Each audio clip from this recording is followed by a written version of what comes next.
outside. Find a tree. Look at it carefully. Count the branches on the left side. Now count the branches on the right. Count how many sub-branches grow from each primary branch. Measure the angles. Measure the lengths. Nothing matches.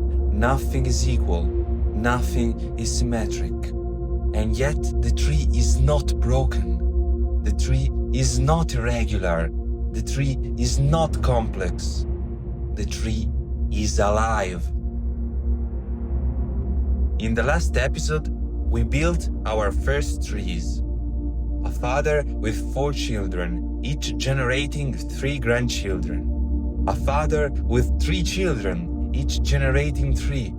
Clean, structured, recursive. These are real and powerful spacetimes, but they share one property that nature almost never has. They are perfectly symmetric. Every branch at the same level is identical. Every child generates the same number of grandchildren. The tree is balanced on both sides, like a diagram in a textbook. Real organisms don't work this way. Your lungs don't have perfectly symmetric branching. Your circulatory system doesn't divide into equal halves at every junction. The neural networks in your brain are a dense asymmetric web where some nodes have 2 connections and others have thousands. Life at every scale is fundamentally asymmetric, not because something went wrong, but because asymmetry is how a system encodes information. A perfectly symmetric structure repeats itself. An asymmetric structure says something. The binary grid, by forcing everything into powers of 2, enforces radical symmetry at every layer. Every branch must match every other branch.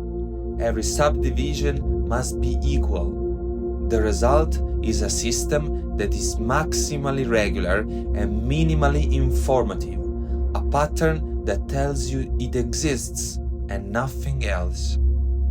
The resonance code breaks this open completely, and the tool it uses is deceptively simple.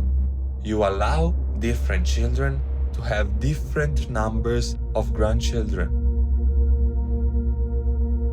Let's build this carefully, because the logic is precise. In episode 4, our 4/3 tree meant a father with 4 children, each generating 3 grandchildren. 12 grandchildren total, perfectly distributed. 3, 3, 3, and 3. Now let's change one thing.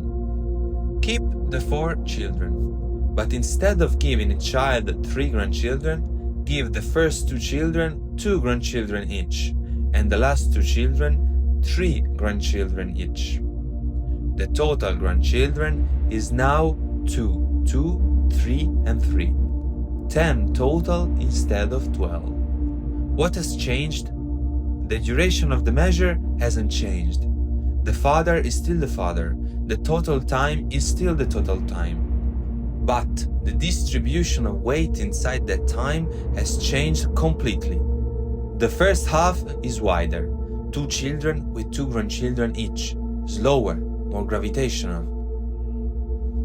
The second half of the measure is denser, 2 children with 3 grandchildren each, moving faster, more compact. The measure breathes. It expands at the beginning and contracts toward the end. There is a direction inside the time, a shape that pulls you forward, that creates expectation and resolution within the measure itself, not just across measures. This is something a metronome cannot do. A metronome has no direction, it has no contraction or expansion, it has no internal shape. It is the same at the beginning as at the end, and at the end as at the beginning. It is, in the deepest sense, timeless. not because it transcends time, but because it contains no information about the shape of the space it occupies. Your asymmetric tree, on the other hand, is a map. It tells you exactly what kind of space-time you are inside, moment by moment, as you move through it. Now, let's look at how the resonance code writes this, because the notation matters, and it's actually very simple once you see it. A symmetric tree is written with a single number on each level, 4/3. That's enough. It tells you everything, because every branch is identical. An asymmetric tree uses groupings. Instead of a single number for the children level, you write the individual group sizes separated by plus signs, and you enclose them in parentheses to show they belong to the same level. So, our example, for children where the first two have 2 grandchildren and the last 2 have 3, would be written as 4/ open parenthesis 2 + 2 + 3 + 3, close parenthesis. The 4 outside tells you there are 4 children. The sequence inside tells you how many grandchildren each one generates, in order. 2, 2, 3, 3. That's not a time signature. That's a sentence. It has a beginning, a middle, a turn, and a resolution. It has grammar. Now try a different grouping. Same for children, but this time 3, 2, 3, 2. The tree alternates. Compact, wide, compact, wide. It creates a rocking, oscillating motion. A different sentence entirely. A different space-time. A different universe. Or try 2, 3, 2, 3. It starts open, then contracts. Opens, then contracts again. It breathes like lungs. Inhale, exhale, but not in a binary 2 halves way. In a way that has texture, that has the difference between the compact and the open always present, always in dialogue. Same father, same 4 children, 3 completely different inner lives. Now, I want to address something directly, because you've probably heard these terms before. The academic system has a category for rhythms that don't fit the binary ruler. It calls them irregular, special cases that require extra explanation, extra notation, extra apology. Let's take 7/8. In traditional notation, this means 7 8 notes per measure. The musician is then told that this irregular measure is typically felt as either 2 + 2 + 3, or 2 + 3 + 2, or 3 + 2 + 2. 3 8 notes grouped together somewhere, creating an uneven distribution. In the resonance code, there is no exception here. There is no irregularity. The 7 is regular and complete in itself, and you can choose to group it in different configurations. In that case, there is simply a father with one level of children distributed asymmetrically. The grouping 2 + 2 + 3 is a father whose children breathe in 2, 2, then 3. The grouping 3 + 2 + 2 is the same father with the asymmetry placed at the beginning instead of the end. The grouping 2 + 3 + 2 places the heavier bit in the middle. 3 different sentences, 3 different shapes, 3 different gravitational profiles of the same total duration. The academic system sees 7/8 and reaches for an asterisk. The resonance code sees 7 and asks one simple question: where does the weight live? And the answer to that question is a complete description of the spacetime. A rhythm in 5 is not irregular. It is a father with 5 gravitational centers. A rhythm in 11 is not complex. It is a father with 11. Perhaps grouped as 3 + 3 + 2 + 3, or 4 + 4 + 3. Each grouping a different declaration of how the weight is distributed across that universe. The so-called impossible metrics are not impossible. They are the ones the binary ruler couldn't measure. The tree has always been able to grow there. The notation system simply lacked the vocabulary to describe it. Let me close with the deepest principle behind everything in this episode. Symmetry is rest. Asymmetry is movement. A perfectly symmetric structure contains information about its own existence and nothing else. It says, I am here. I repeat. It is the sonic equivalent of a flat horizon. Stable, reliable, and empty of event. An asymmetric structure contains information about direction, about tendency, about the difference between where you are and where you are going.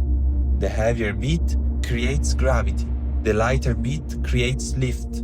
The transition between a compact group and an expanded group creates a physical sensation of opening, of space-time actually changing shape as you move through it. This is why certain rhythms feel alive in a way that others don't. This is why the groove of a Brazilian samba, with its characteristic long-short pattern, feels like it is breathing. This is why Dave Brubeck's Take 5 in its 5-beat cycle creates that specific feeling of something perpetually unresolved, perpetually leaning forward, never quite landing where you expect it to land.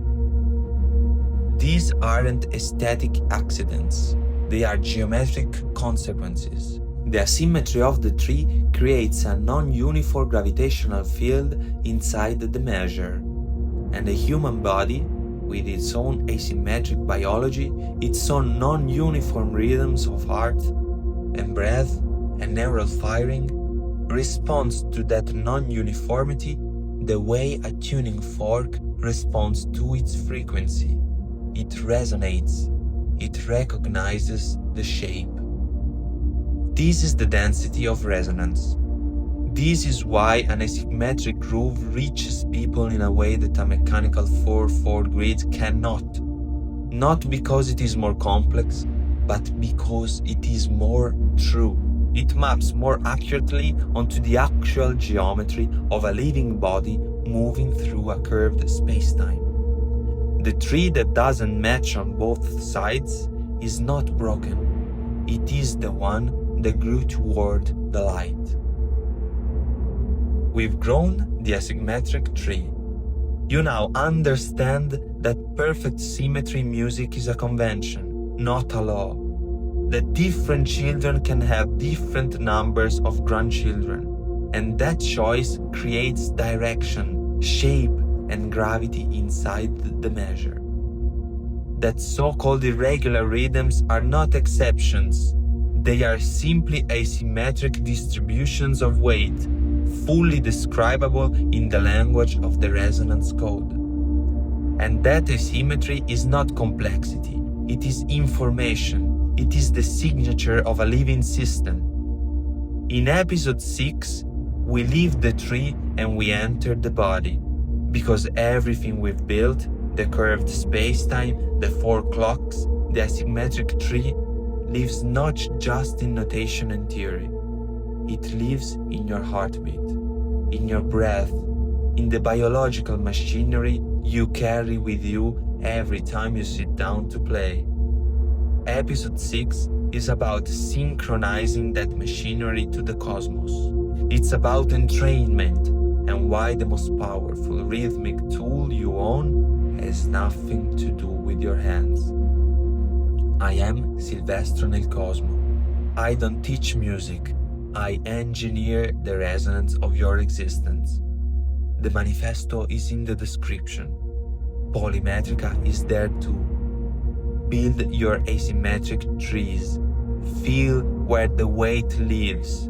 Inhabit the shape of your own time. Let the tree grow crooked. Inhabit the time.